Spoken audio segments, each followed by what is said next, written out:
Welcome back everybody to another episode on the channel, and if you guys knew how many times it took for me to just get this little opening section going, you'd be laughing your butt off right now. I keep tripping up on my words and everything, so this is probably like the 8th or 9th time trying to film this thing. So thank you guys for tuning into the channel, guys.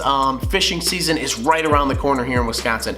I am super stoked about it, guys. I cannot wait to get on the water. I've been itching for things to do. It's just been insane. So thank you guys for tuning in.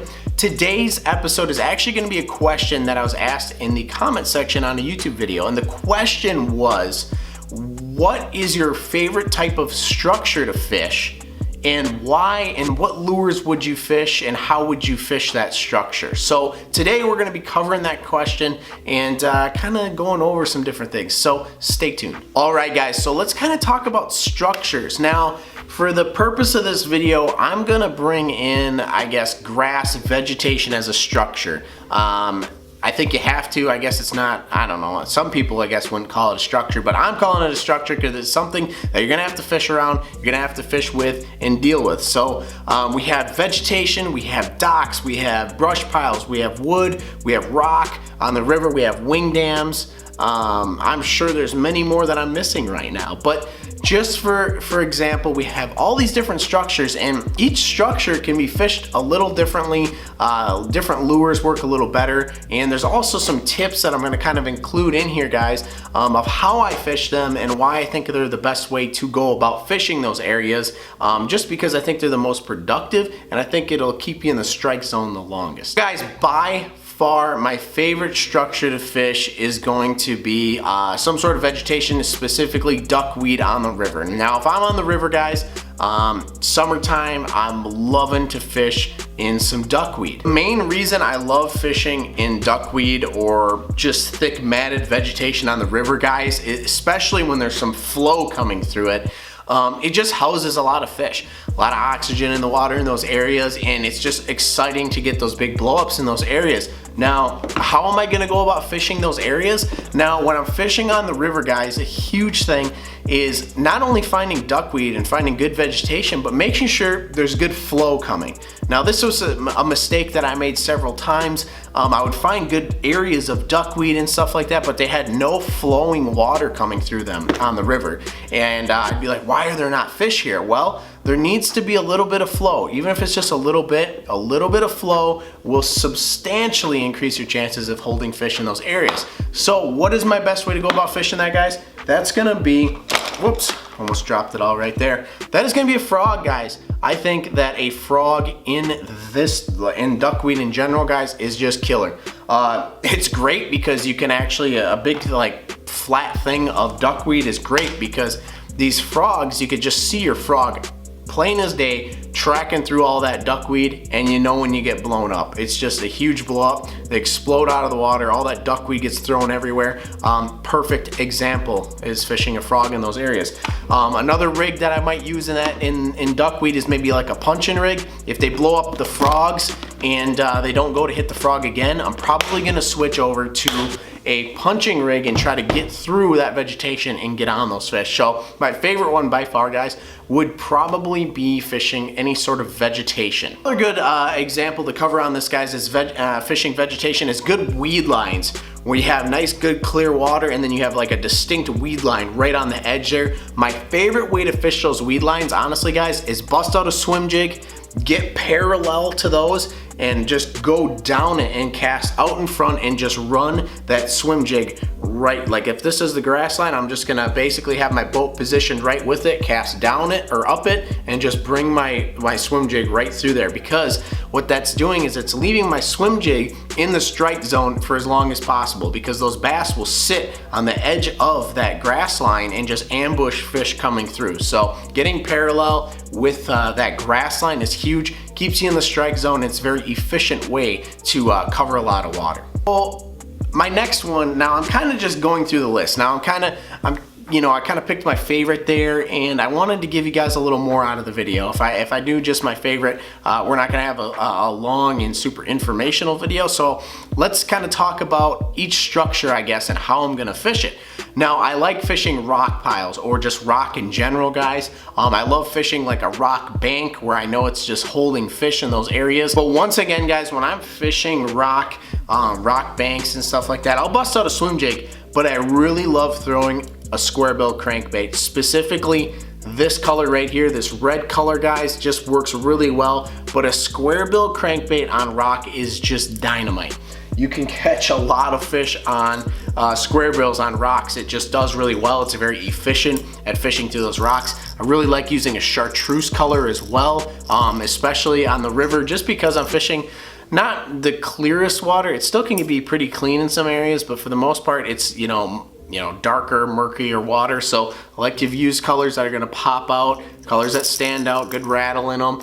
So chartreuse or red, but a square bill is by far my absolute favorite way to fish rock. Now, on the Mississippi River, there's what we have wing dams. Now, these wing dams kind of jet out into the channel, or not into the channel, but they're off of the main channel usually, these wing dams, and they have a lot of current coming over them. And a lot of these wing dams will go from 10, 15, 20 feet of water all of a sudden up to like a foot of water and then drop back down on the back side. So you'll get a lot of these fish on these wing dams that'll sit on the, you know, drop side, either on the front or back, but they'll be kind of right where it really starts to drop off. One of my favorite ways to fish a wing dam is to get out towards the point of it. Now, like I said, these wing dams basically will jet out. So for example, guys, I like to, if it's gonna jet out this way, like pretend this is the wing dam here, I'm gonna position my boat out this way so I can cast on both sides of the wing dam and bring that square bill through all that rock on these wing dams, because these wing dams can get pretty long. So if you fish a river, you know what a wing dam is, because you have to watch out for them, otherwise you're gonna, you know, mess up your prop, take your lower unit off, something like that. So you gotta watch out for them, but they can be a really good productive area to find, especially smallmouth. So a square bill in those situations, position your boat, be able to cast parallel with them and really work the whole entire wing dam is killer. It keeps you in the strike zone longer once again, but square bills, super effective way of fishing those wing dams. All right, guys, so let's talk about fishing wood structure, you know, lay down trees, cut banks that have wood sticking out of them, stuff like that. By far, my favorite way to go about catching fish in those situations is going to be a jig, guys, right here. We've got, I think this is a 3/8 or ½ ounce black and blue flipping jig with some craw, like a rage craw on the back. Favorite way to fish wood. A lot of times, you know, you're fishing wood, heavy structure, stuff like that. You want a nice big jig, you know, on some good braid that's gonna do really well.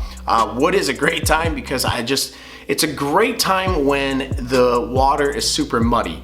It's one of my favorite structures to fish when we have a lot of rain and it's just mud, because a lot of times when the river is super muddy, you're gonna have fish that go up to, like, let's say this is a log, they'll nose up to that log so that they feel content and safe. And most of the time in those situations, you gotta drop the lure right in front of the fish. And what better lure to do that than a jig? So great time when it's muddy water, you're trying to find fish, get up to some of those wood structures and just drop a jig as close as you can in there. Get it right in there and you're definitely gonna get a good bite. A jig is a great lure for fishing in those muddy water situations or around just, you know, wood, brush piles in general, because it does so well in that thick stuff. You can get it through those without getting snagged up too bad. It's a heavy jig, so you gotta set hard, but it's very effective lure for fishing around wood, and probably my go-to when fishing around wood. The next one we're gonna talk about, guys, is docks. Now, docks can be metal, they can be wood, they can be, you know, whatever.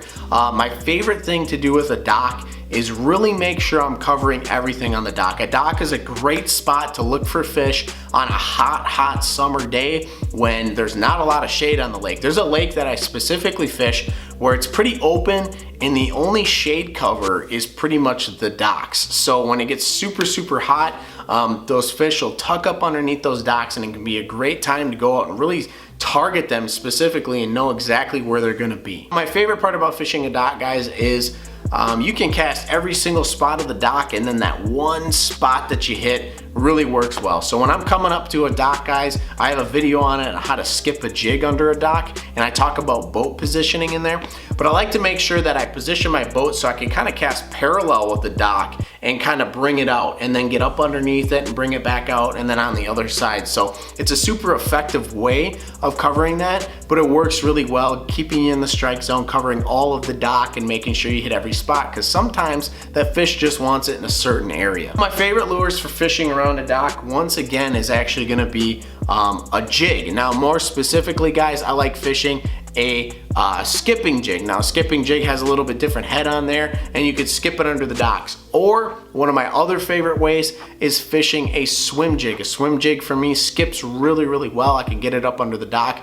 Love fishing a swim jig, so I'll either go to like a flipping jig, skipping jig, or a swim jig. Sometimes I like to switch it up to like a creature bait, especially if it's a lot of pressured water. I like to switch it over and do like a Texas rig on like, you know, 3/8 to ½ ounce weight with a creature bait on there. That works really well in those docks, especially when you've had a lot of pressured water.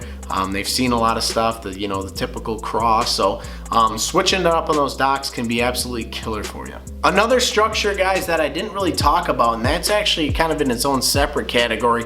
I was gonna talk about lily pads a little bit. Now, lily pads are definitely not one of my favorites to fish around, but lily pads can be super effective, especially if you have like where it's pretty much there's some vegetation, cleaner water, and then there's like a patch of lilies, like just a little circle patch.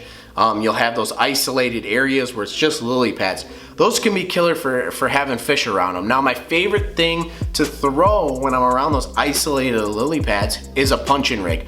I like to throw it up, punch right through those lily pads and get in there, because if any fish is sitting under those lily pads and those isolated clumps, it's a great lure because it'll get up, it'll punch through all those lilies, and you can just bounce it there, especially right in the middle. If there's any fish that are under those lily pads, they're gonna notice it, they're gonna hear the commotion, they're gonna kind of come in and investigate, and once they see that little bug or that little, craw sitting there bouncing, they're gonna inhale it. So that's it's not my favorite thing to fish lily pads, but if I'm gonna fish them, especially isolated clumps, if I see them when I'm kind of moving along, I'll grab the punching rig, I'll throw in and try to pull a fish out of those areas. So lily pads are another great area, especially if there's isolated clumps. Now, there is one more structure I wanna talk about, and that's fish cribs, guys. I don't know if you've ever fished a lake that has them, but I fished a lake up north here in Wisconsin called Shell Lake, and on that lake there was fish cribs everywhere. And basically what we did is we kind of idled over them, marked them, seen them, and then we basically casted to them with a tube and drug over them. Now, fish cribs, they're great structures for holding fish. It's just a structure kind of in the middle of nowhere, deeper water usually, and usually one of those fish cribs, especially if a lake has them, is going to be housing some fish on them. So it's a great way to catch smallmouth, especially on that lake specifically. But how we did it is I actually had a ½ ounce tungsten weight with a tube, and what I basically did is I threw out over the fish crib and I drug to it, and once I got to the fish crib and felt it, I just kind of very lightly bumped it over everything. I wanted that to stay in the strike zone as long as possible, and it may not be the first time that you throw over that thing. Kind of throw it out to the left or the right, make sure you cover that whole entire fish crib, but it's another structure that's worth covering. So the bottom line, guys, is you're gonna run into a lot of different structures. There's gonna be structures that you prefer more than others, and that's a question that I have for you guys that I want you to answer down in the comments below, and that's gonna be, what is your favorite structure to fish and why? What lure do you guys like to use in that structure? So I'll drop that and pin that in the comments below, but answer that one down below. What is your favorite structure to fish with what lure, and why do you like to fish that specific structure? Like I said, there's a lot of different structures out there, and there's a lot of different lures and techniques you can use to kind of basically capitalize on those different structures. I'm not going to take a swim jig and fish it around a lot of wood. I'll tell you that right now. I love fishing a swim jig, and I will preach a swim jig all day long, but once I'm around wood, a swim jig, if it bumps into it, it just rolls, and it rolls that hook right into the wood just about every time. Drives me absolutely bonkers. But A swim jig just doesn't work good around wood. That's why I'm generally gonna flip around wood. And wood is one of those things, especially if you have a downed tree or downed stump, you wanna make sure that you get it close and you wanna cover every little spot near that downed tree or log. A swim jig, not the best at doing that and getting and sitting in those areas. So there's gonna be a lot of structures, and there's the big thing is that there's lures specifically that work better for certain structures. Hope you guys enjoyed today's video. Remember to like and subscribe, guys. At 5,000 subs, we're doing a rod and reel giveaway along with a bunch of tackle. All you have to do is subscribe to the channel to be entered in that giveaway. But I hope you guys enjoyed today's video. Make sure you answer that question down in the comments below. Would love to see your input on that, and we will see you guys on the next one.